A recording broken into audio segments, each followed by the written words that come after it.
the last few months, I had 2 books come out.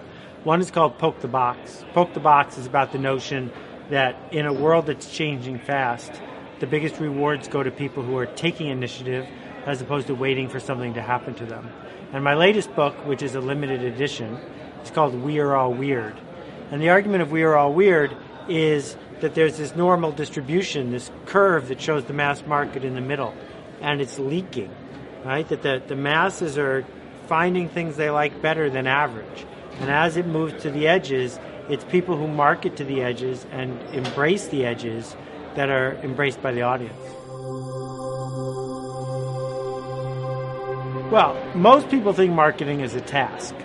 Neither a science nor an art. It's a task where someone gives you an average product for average people, and your job is to hype it and spin it and promote it and advertise it so that the masses will buy it. And I'm not buying that. I think that marketing is the art of making something that people want to talk about, of producing something that people want to engage in. So marketers have to move upstream now. We have to stop being the last step in the process and start being the first step.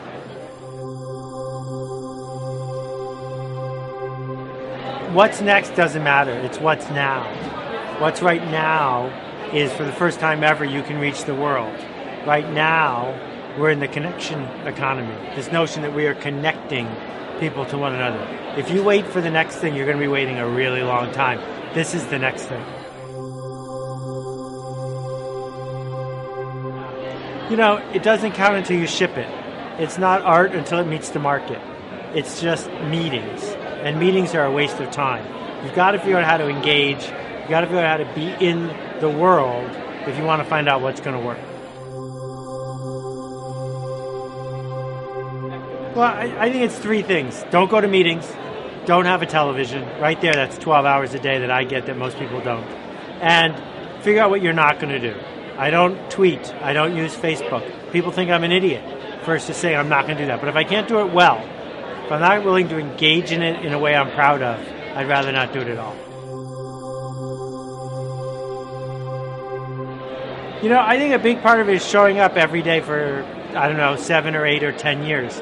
The first 3 years are the hardest. And too often, people put a lot of heart into their work, but they don't stick it out. They don't get through the dip. And I think that's a shame.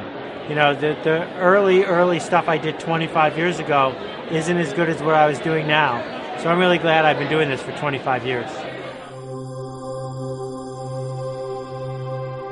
I don't think you get to be a thought leader unless you're willing to be a thought punching bag, unless you're willing to have people criticize what you say. If what you're saying is safe and what you're saying is obvious, then you're not a thought leader. You're just speaking up.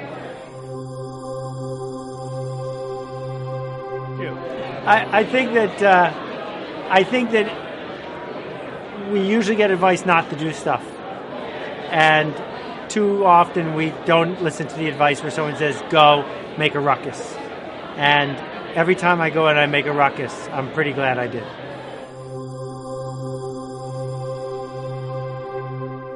Quit watching and go make something.